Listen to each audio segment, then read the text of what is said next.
어머니, 이게 뭐예요? 제가 부탁드린 대로 안 하셨잖아요. 내일 돌잔치 준비도 엉망일 것 같고요. 며느리가 짜증 섞인 목소리로 말하자 아들은 한숨을 쉬며 저를 향해 쏘아 붙이더군요. 엄마, 요즘 계속 민정이 힘들게 하시잖아요.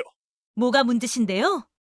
그냥 가만히 계시지. 순간 가슴이 내려앉는 기분이 들었습니다. 돌잔치 준비며 손녀 돌봄까지 온 마음을 다해왔는데 왜 나에게 이런 소리를 하는 건지 나는 꾹 참으며 억울한 마음을 감췄습니다. 그런데 다음 날 돌잔치가 시작되자 며느리가 갑자기 눈물을 보이더니 모든 사람 앞에서 저를 헐뜯기 시작했습니다. 사실 그동안 너무 힘들었어요. 어머님께서 매일 저를 얼마나 힘들게 하셨는지. 그녀의 말을 듣는 순간 주변 사람들의 시선이 한꺼번에 저를 향했습니다. 그런데도 아들은 말리기는커녕 그녀의 편을 들며 저를 향해 소리치더군요. 엄마, 여기서 당장 사과하세요.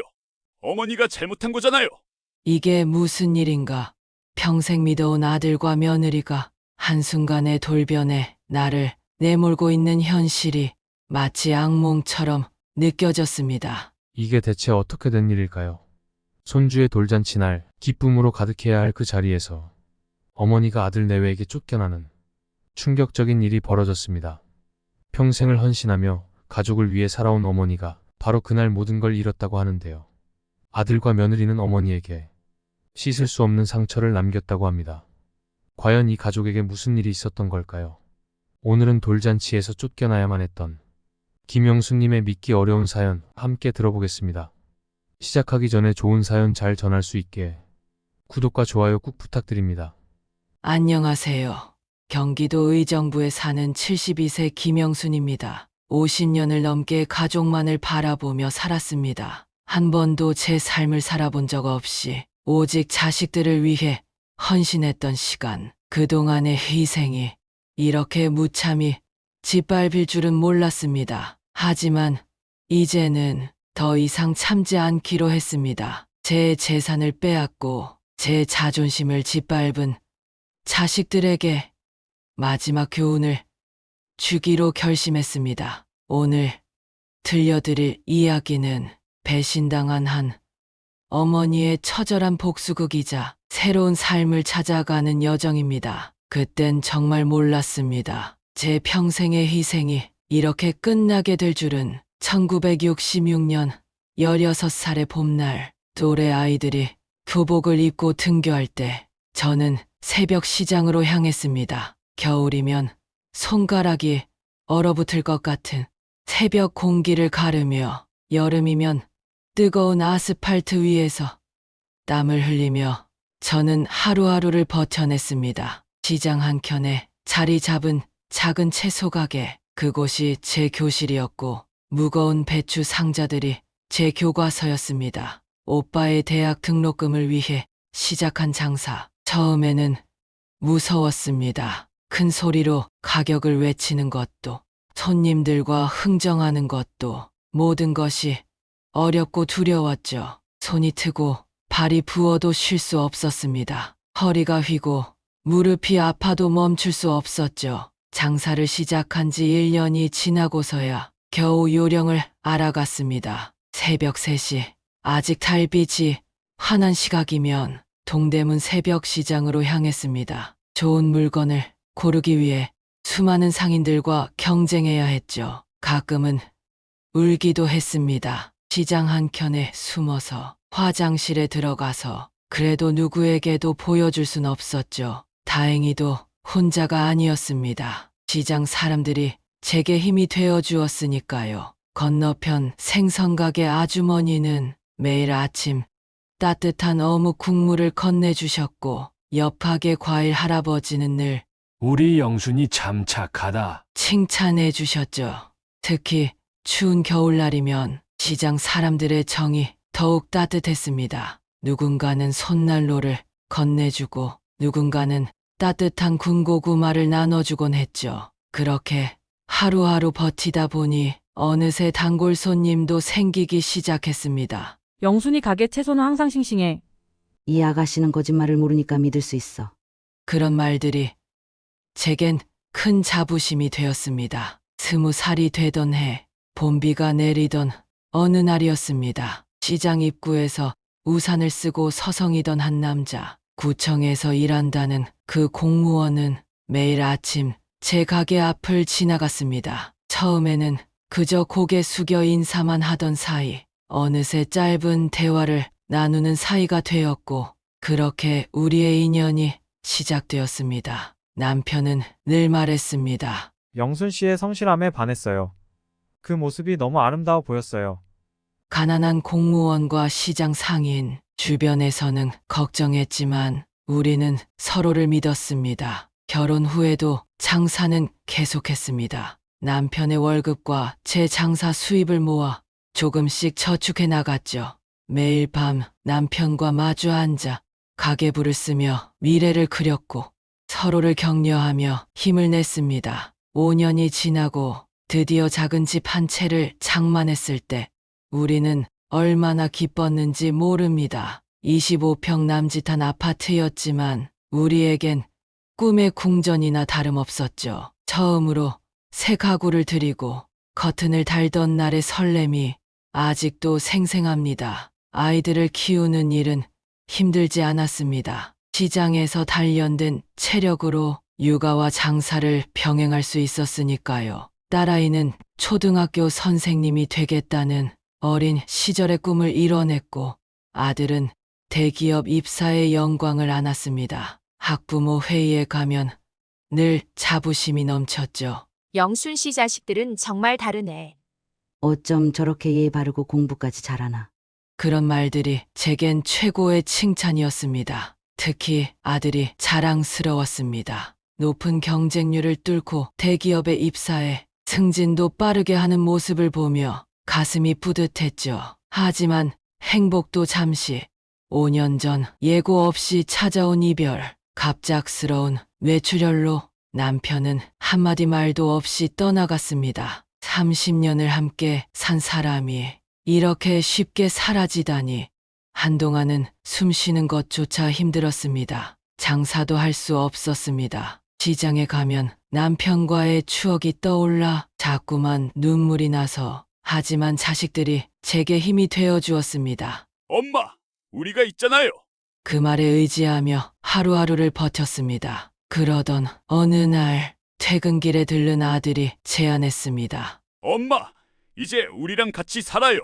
그 말이 그토록 감사하고 기뻤습니다. 평생 자식들을 위해 살아온 제게는 천국으로 가는 초대장과도 같았으니까요. 새 아파트로 이사하는 날, 마치 새 신부처럼 설렜습니다. 손녀와 함께 살게 된다는 생각에 가슴이 떨릴 정도였죠. 하지만 그때는 정말 몰랐습니다. 그 선택이 제 인생의 가장 큰 시련이 될 거라는 걸.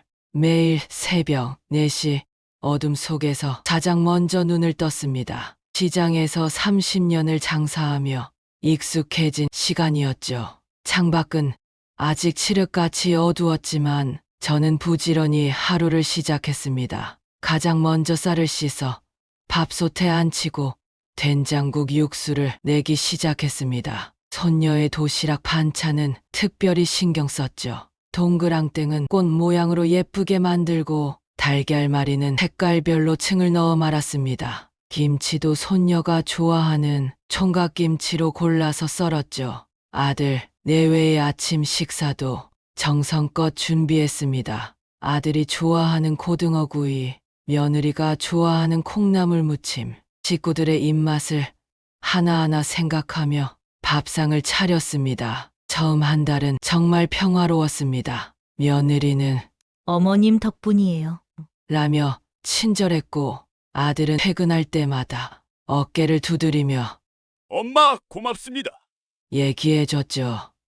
무엇보다 손녀의 해맑은 웃음소리가 집안 가득 울려 퍼졌습니다. 하지만 어느 날부터 며느리의 얼굴이 조금씩 달라지기 시작했습니다. 아침 일찍 설거지하는 소리에 어머님, 그렇게 그릇 소리를 내시면 아침부터 두통이 생기잖아요. 점심 준비할 때 썰던 채소 소리에도 어머님, 도마 소리가 너무 크세요. 청소기 소리도 걸레 빠는 소리도 심지어 제 발자국 소리까지 모든 것이 하나둘 문제가 되기 시작했습니다. 며느리의 이중성은 날이 갈수록 교묘해졌습니다. 특히 아들이나 손님들 앞에서는 완벽한 며느리였죠. 주말 친정 어머니가 방문한 날이었습니다. 며느리는 저를 부엌으로 불러 속삭였습니다. 어머님, 오늘은 제가 요리한 것처럼 해주세요. 어머님이 도와주신 거라고만 하면 돼요. 식사 자리에서 며느리는 환한 미소를 지으며 말했습니다. 우리 어머님은 정말 완벽하세요. 요리도 잘하시고 손녀도 잘 돌봐주시고 저는 이런 어머님을 만나서 정말 복 받았어요. 하지만 손님들이 돌아가고 문이 닫히는 순간 며느리의 얼굴은 차갑게 변했습니다. 어머님, 아까 손님들 앞에서 김치 담그는 법을 얘기하시다니 제가 얼마나 창피했는지 아세요? 제 친정 어머니 앞에서 저를 그렇게 무시하시면 어떡해요? 주중에 시장 친구들이 놀러와도 마찬가지였습니다. 어머님이 우리 집 살림을 다 맡아주세요. 저는 어머님만 한 시어머님이 없다고 자랑하죠. 하지만 친구들이 돌아서면 어머님, 제 친구들 앞에서 저보다 음식을 잘한다고 하시고 청소는 매일 하신다고 하시고 제가 며느리로서 얼마나 부끄러웠는지 아세요? 이런 일이 반복될수록 제 마음속엔 작은 상처들이 쌓여갔습니다. 특히 아들 앞에서는 더했습니다. 여보, 어머님이 너무 완벽하셔서 제가 더 스트레스 받나 봐요. 교묘하게 저를 나쁜 사람으로 만들어갔죠. 밤마다 화장실에 혼자 앉아 흐르는 눈물을 참았습니다. 하지만 누구에게도 말할 수 없었죠. 말하면 할수록 제가 더 이상한 사람이 될 것 같아서 며느리의 공격은 점점 더 교묘해지고 날카로워졌습니다. 이제는 제 옷차림, 화장, 걸음걸이까지 모든 것이 지적의 대상이 되었습니다. 아침 식사 자리 며느리는 제 옷을 위아래로 훑 말했습니다. 어머님, 그 옷은 좀 그렇지 않으세요? 손녀 학교 데리러 가실 때는 좀 더 연세에 맞는 옷을 입으시는 게 좋겠어요. 아들이 퇴근하고 돌아오면 며느리는 마치 제 편인 것처럼 말했습니다. 여보, 어머님이 너무 젊어 보이시니까 제가 더 신경 쓰이네요. 다들 저보다 어머님이 더 예쁘다고 하시잖아요. 겉으로는 칭찬하는 말 같지만 그 속에 숨은 도끼를 저는 느낄 수 있었습니다. 화장대 앞에서 머리를 빗을 때면 어머님 그 머리 스타일은 너무 젊어 보여요. 은채가 학교에서 창피해할 것 같은데요. 제가 좋아하는 립스틱을 바르면 어머님, 그 색은 너무 화려하시지 않나요? 학부모 모임에서 다들 수군거릴 것 같아요. 심지어 걸음걸이까지 지적했습니다. 어머님, 그렇게 씩씩하게 걸으시면 다들 시어머니가 며느리 힘들게 한다고 오해할 거예요. 매일 아침 거울을 보는 것이 두려워졌습니다. 제 모습 하나하나가 죄가 되어가는 것 같았으니까요. 30년 넘게 입어온 옷들도 하나둘 장롱 속 깊이 들어가야 했습니다. 며느리 권유로사 검정색, 회색 옷들만이 제 외출복이 되어갔죠. 화장품도 모두 치워야 했습니다. 어머님 연세에는 이런 게 더 어울리세요. 며느리가 사다 준 값싼 로션과 크림만이 제 화장대에 남았습니다. 아침 식사 준비는 매일이 전쟁이었습니다. 며느리의 입맛은 시시각각 변했고 모든 실수는 제 잘못이 되었습니다. 된장국을 끓이면 어머님, 이 국은 너무 짜요. 임신한 사람 입맛은 생각도 안 하시나요? 싱겁게 하면 어머님, 이렇게 심심하게 하시면 아들은 어떻게 먹나요? 생선을 구우면 비린내가 난다고, 고기를 구우면 기름 냄새가 난다고 아무리 조심해도 늘 문제가 되었습니다. 점심 도시락을 준비해 놓아도 어머님, 이런 반찬으로 제가 어떻게 직장에서 먹어요? 다른 며느리들은 다 예쁘게 싸와서 자랑하는데. 저녁상을 차려놓으면 어머님, 오늘도 이 반찬이에요? 우리 집은 왜 매일 똑같은 음식만 먹는 것 같죠? 설거지를 하며 그릇 부딪히는 소리가 시끄럽다고 했고 조용히 하려 손을 조심히 놀리면 어머님, 왜 이렇게 늦게까지 설거지하세요? 방에서 쉬시지도 않고 빨래를 하면 세탁기 소리가 크다고 했고 손빨래를 하며 어머님, 옷이 상하잖아요. 제 옷은 제가 할게요. 아무리 노력해도 안 되는 것들이 늘어났고 점점 제 설 자리가 좁아져 갔습니다. 특히 며느리의 둘째 임신 이후로는 더욱 심해졌습니다. 어머님, 음식 냄새 때문에 입덧이 심해져요. 어머님, 청소기 소리에 태아가 놀라요. 어머님, 걸어 다니실 때 발소리가 너무 커요. 결국 부엌 일도 청소도 빨래도 모두 남의 눈치를 보며 해야 했습니다. 며느리의 가장 교묘한 방법은 손녀를 이용한 통제였습니다. 은채야, 할머니가 시끄럽게 해서 엄마 머리 아프지? 우리 은채, 엄마가 해준 반찬이 할머니가 해준 것보다 더 맛있지? 순수한 손녀의 마음을 조종해 저를 구석으로 몰아넣었습니다. 손녀와 단둘이 있을 때면 며느리가 귀신처럼 나타났고 대화 내용을 낱낱이 캐물었습니다. 어머님, 은채한테 뭐라고 하셨어요? 제가 나쁜 엄마처럼 보이게 하시는 거예요? 손녀의 학교 행사에서도 어머님은 안 오셔도 돼요. 은채가 할머니 때문에 창피할 것 같아서. 운동회 날이면 어머님, 다른 할머니들처럼 조용히 구경만 해주세요. 손녀의 생일 파티에서도 어머님은 사진 찍을 때만 와주세요. 제 친구들이 오거든요. 그래도 손녀만은 제게 위안이 되었습니다. 할머니, 나랑 같이 자요. 할머니가 해준 김치찌개가 최고예요. 하지만 그런 순간마다 며느리의 표정은 더욱 어두워졌고 손녀와의 거리도 점점 멀어져 갔습니다. 은채야, 이제 내 방에서 자자. 할머니 방은 좀 불편하잖아. 은채야, 엄마가 끓여준 김치찌개가 더 맛있을 거야. 매일 밤 손녀의 방을 지날 때마다 닫힌 문 앞에서 한숨만 쌓여갔습니다. 결국 손녀와의 대화도 며느리의 감시 속에서만 가능해졌고 혼자만의 시간도 빼앗겨 버렸습니다. 이제는 집 안의 모든 공간이 감시의 대상이 되었습니다. 제 방에 놓여있던 가구들도 하나둘 치워졌습니다. 어머님, 이 장롱은 너무 커서 방이 답답해 보여요. 제가 새로 작은 걸로 바꿔드릴게요. 30년 넘게 써온 장롱은 중고상으로 팔려갔고 남편과의 추억이 담긴 물건들도 며느리 손에 의해 정리되었습니다. 휴대폰도 감시 대상이었습니다. 어머님, 누구랑 그렇게 오래 통화하세요? 집안일은 언제 하시려고? 친구들과의 통화도 이제는 조심스러워졌고 문자 하나도 마음 편히 보내지 못했습니다. 특히 용돈 사용에 대한 감시가 심했습니다. 어머님, 미용실은 왜 가세요? 제가 집에서 잘라드릴 수 있는데. 어머님, 그 옷 새로 사신 거예요? 절약해서 사시는 건가요? 장보기도 이제는 며느리 허락이 필요했습니다. 어머님, 제가 시장 다녀올게요. 어머님이 사오시면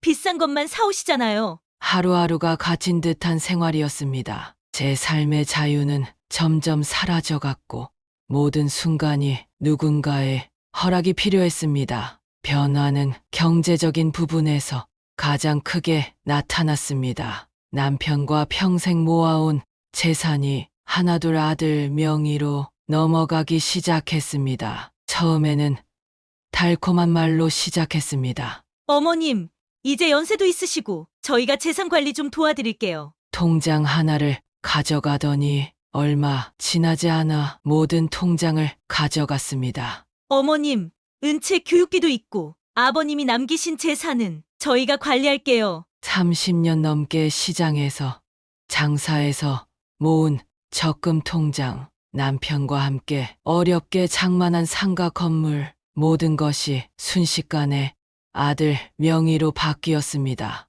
매달 나오던 상가 월세도 이제는 며느리가 직접 받아가더군요. 어머님은 세입자들 만나시기 불편하실 테니 제가 관리할게요. 더 가슴 아픈 건 제가 평생 일구어온 권리를 마치 당연한 듯 가져가는 모습이었습니다. 어머님은 돈 관리하시기 힘드실 테니 저희가 매달 용돈 드릴게요. 물가가 많이 올랐으니 용돈은 조금만 써주세요. 시장에서 30년을 장사하며 돈 관리하던 제가 이제는 손주 과자 하나 마음대로 사줄 수 없는 처지가 되어버렸습니다. 용돈도 점점 줄어들었고 그마저도 사용 내역을 일일이 보고해야 했습니다. 어머님, 이 돈은 어디에 쓰신 거예요? 미용실은 왜 가셨어요? 돈 아끼셔야죠. 친구분들 만나실 때 제가 드린 용돈 쓰시는 거예요? 평생 모은 재산이 사라지는 것보다 더 마음 아픈 건 제 삶의 자존심마저 무너져가는 느낌이었습니다. 시장에서 장사하며 번 돈으로 아들 대학도 보내고 며느리 시집 올 때 예단도 했는데 이제는 한 푼도 제 마음대로 할 수 없게 된 현실이 너무나 서글펐습니다. 밤마다 남편 사진을 보며 울었습니다.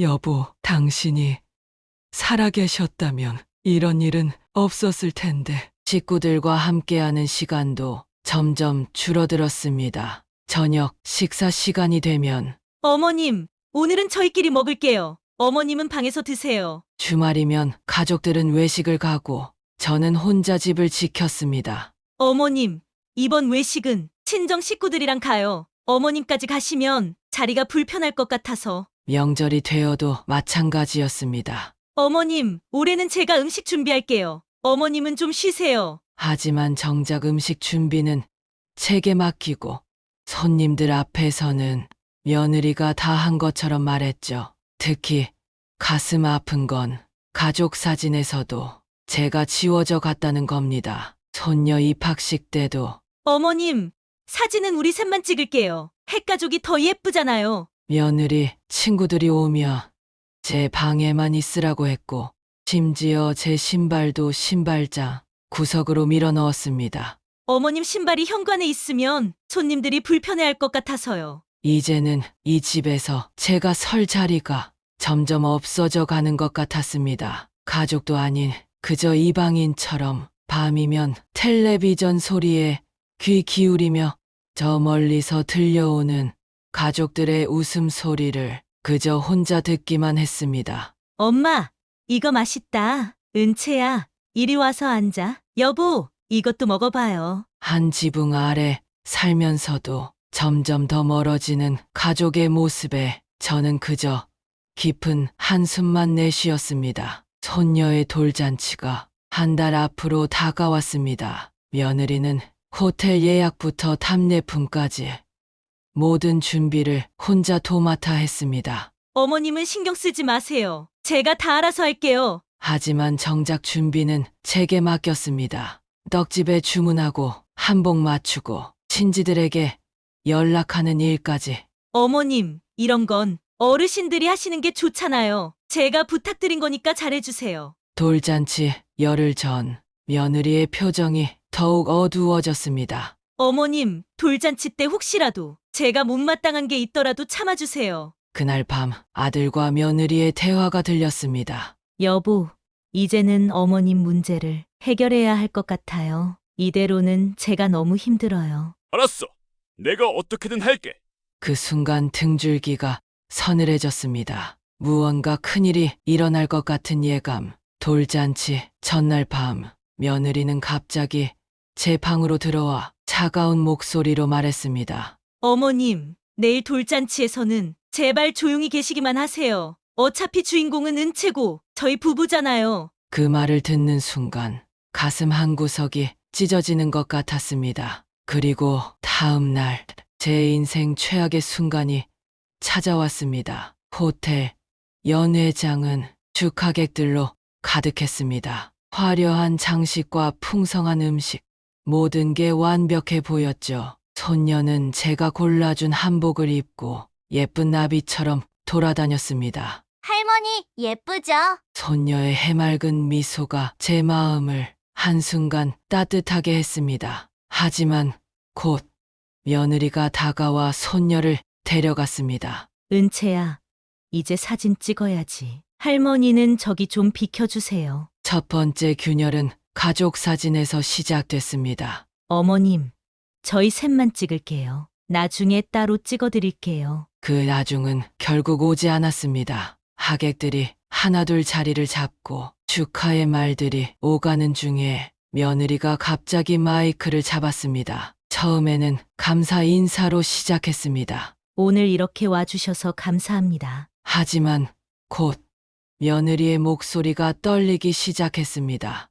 사실 더는 참을 수가 없어서 시어머님이 저를 얼마나 괴롭히시는지. 순간 연회장이 조용해졌습니다. 모든 시선이 저를 향했고 저는 그저 얼어붙은 채로 서 있었습니다. 매일 밤 울면서 보낸 날들이 너무 많았어요. 남편도 모르게 혼자 사귀고 참았는데 그리고 결정적인 순간 제가 그토록 사랑하고 믿었던 아들이 며느리 옆에 서서 말했습니다. 엄마가 잘못했잖아요. 민주한테 사과하세요. 그 순간 50년을 넘게 키워온 사랑이 한순간에 무너져 내리는 소리가 들렸습니다. 손녀의 울음소리가 들려왔습니다. 할머니, 우리 할머니 왜 저래? 하지만 며느리는 손녀를 아는 채 저를 향해 더 많은 말들을 쏟아냈습니다. 어머님은 제가 임신 중인데도 매일 청소하라, 빨래하라, 저를 가정부처럼 부리셨어요. 음식이 맛없다, 집안 살림을 못한다, 매일같이 잔소리하시면서 제 자존심을 짓밟으셨죠. 거짓말이었습니다. 매일 아침 일찍 일어나 며느리 입맛에 맞추려 노력했고 청소며 빨래며 제가 다 했는데 아들은 곁에서 며느리의 어깨를 감싸 안은 채 저를 차갑게 바라보기만 했습니다. 엄마, 이제 그만하세요. 민주가 얼마나 힘들었는지 엄마는 모르시겠어요? 하객들 사이에서 수군거림이 들렸습니다. 시어머니가 며느리를 저렇게 괴롭혔대. 요즘 시대에 어떻게 그럴 수가. 불쌍한 며느리. 아무도 제 편은 없었습니다. 제가 얼마나 이 가정을 위해 희생했는지 아무도 몰랐습니다. 서서히 다리에 힘이 빠져갔습니다. 숨이 막히는 것 같았고 온몸이 떨려왔습니다. 그 순간 문득 정신이 들었습니다. 이제 더는 안 되겠구나. 이렇게 살면 안 되겠구나. 휘청거리는 발걸음을 겨우 지탱한 채 연회장을 빠져나왔습니다. 뒤에서 들려오는 손녀의 울음소리. 할머니, 가지 마요. 하지만 이제는 돌아볼 수 없었습니다. 비가 내리는 저녁, 작은 캐리어 하나를 끌고 집을 나섰습니다. 30년 넘게 살아온 집을 떠나며 마지막으로 뒤돌아보았습니다. 창가에 보이는 손녀의 모습. 아이는 울면서 손을 흔들었지만 며느리가 황급히 커튼을 쳤습니다. 원룸에 도착해 짐을 풀면서 서류 뭉치를 발견했습니다. 떨리는 손으로 서류를 펼쳤습니다. 남편과 평생 모아온 재산이 어느새 아들 명의로 넘어가 있었습니다. 적금 통장, 상가 건물, 심지어 남편 생명보험금까지. 여보, 남편의 영정사진을 꺼내 보았습니다. 당신도 이럴 줄은 몰랐죠. 밤새 잠을 이루지 못했습니다. 창밖으로 보이는 달빛이 유난히 쓸쓸해 보였습니다. 그러다 문득 시장에서 30년을 장사하며 혼자서도 잘 살았던 시절이 떠올랐습니다. 이대로 무너질 순 없어. 이제는 나를 위해 살아야겠어. 떨리는 손으로 전화기를 들었습니다. 변호사님, 제 이야기 좀 들어주시겠습니까? 평생 처음으로 제 권리를 찾기 위해 나서기로 했습니다. 변호사와의 상담이 끝나고 고소장이 발송된 지 사흘째 되던 날, 새벽부터 휴대폰이 울렸습니다. 수십 통의 부재중 전화, 아들과 며느리였습니다. 어머님, 제발 전화 좀 받아주세요. 엄마, 우리 잘못했어요. 점심 무렵 그들이 찾아왔습니다. 며느리는 얼굴이 붓도록 울었고 아들은 고개를 들지 못했습니다. 어머님, 정말 죄송합니다. 며느리가 현관에서 무릎을 꿇었습니다. 제가 너무 이기적이었어요. 시기심에 질투에 눈이 멀어서. 그제서야 며느리는 고백했습니다. 시어머니인 저를 볼 때마다 질투와 미움이 커져갔다고. 어머님은 완벽하셨잖아요. 요리도 잘하시고 살림도 잘하시고 은채도 어머님을 더 따르고. 아들도 무릎을 꿇었습니다. 엄마, 제가 잘못했어요. 돈 때문에, 재산 때문에. 재산. 그래서 그렇게까지 했다고? 담담한 목소리로 물었습니다. 엄마, 집값이 너무 올라서 은채 교육비도 필요하고. 아들이 흐느끼며 말을 이었습니다. 가슴 한켠이 찢어지는 것 같았습니다. 30년 시장에서 번 돈으로 아들 대학도 보내고 결혼식도 호텔에서 해줬는데 내가 그렇게 모질게 굴었니? 떨리는 목소리로 물었습니다. 엄마가 평생 고생하신 거 알면서도 욕심이 생겼어요. 민주 말만 듣고 엄마 마음은 생각도 못하고. 며느리도 흐느끼며 말했습니다. 어머님, 제가 너무 어리석었어요. 질투 때문에, 시기 때문에. 하지만 제 마음속 상처는 그렇게 쉽게 아물 수 없었습니다. 돌잔치장에서의 그 순간, 수많은 사람들 앞에서 당한 모욕, 한밤중에 쫓겨나듯 떠나야 했던 그날. 용서해달라고? 지금에서야? 목소리가 떨렸습니다. 눈물이 차올랐습니다. 이제는 정말 지쳤다. 천천히 입을 열었습니다. 재산은 가져가거라. 은채 교육비로 써야 하니까. 아들과 며느리가 놀란 듯 고개를 들었습니다. 하지만 조건이 있다. 앞으로는 내 삶을 존중해 주길 바래. 그리고 내가 번 돈은 내가 지키마. 시장으로 돌아가 다시 장사를 시작하겠다고, 제 힘으로 살아가겠다고 말했습니다. 어머님, 며느리의 눈에서 눈물이 흘렀습니다. 그리고 은채는 말을 잇기가 힘들었습니다. 할머니, 그때 문 밖에서 작은 목소리가 들렸습니다. 손녀였습니다. 아이는 달려와 제 무릎을 껴안았습니다. 할머니, 보고 싶었어요. 그 순간 굳게 닫혔던 제 마음의 문이 조금씩 열리기 시작했습니다. 한 달에 한 번 손녀가 꽃집을 찾아옵니다. 할머니, 이 꽃은 뭐예요? 이건 프리지아야. 할머니처럼 강한 꽃이지. 손녀와 함께 꽃을 만지며 새로운 추억을 쌓아갑니다. 아들과 며느리와의 관계도 조금씩 변화하고 있습니다. 어머님, 저희가 진심으로 반성하고 있어요. 엄마, 이제는 제가 효도하고 싶어요. 하지만 이제는 달라졌습니다. 더 이상 그들의 허락을 구하지 않고 제 삶을 살아갑니다. 시장에서 번 돈으로 취미로 시작한 수채화 교실, 일주일에 한 번 가는 요가, 친구들과의 산책 모임.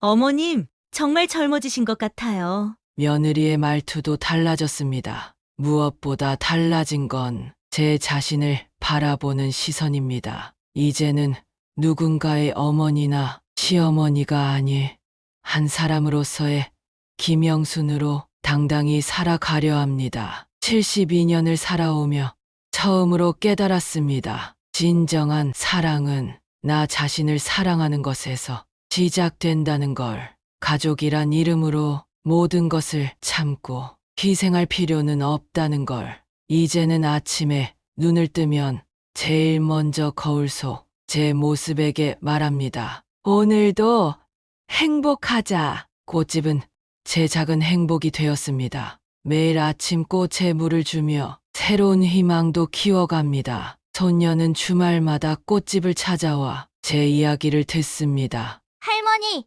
저는 할머니처럼 강한 사람이 될 거예요. 아들과 며느리와의 관계도 이제는 적당한 거리를 두고 있습니다. 너무 가까워서도 너무 멀어서도 안 되는 그런 거리를 찾았습니다. 시장 친구들과 나누는 소소한 일상, 무료급식소에서 만나는 따뜻한 인연, 수채화 교실에서 그리는 밝은 미래, 이 모든 것들이 제 삶을 채워갑니다. 여러분, 지금 비슷한 아픔을 겪고 계신다면 부디 용기를 내세요. 홀로 서기가 두렵지만 그래도 한 걸음 내디드세요. 인생은 생각보다 길고 새로운 시작을 하기엔 결코 늦지 않았다는 걸 저는 72세에 깨달았습니다. 이제 저는 갑니다. 더 단단한 내일을 향해, 더 당당한 나를 향해. 여러분의 이야기도 들려주세요. 우리 모두의 이야기가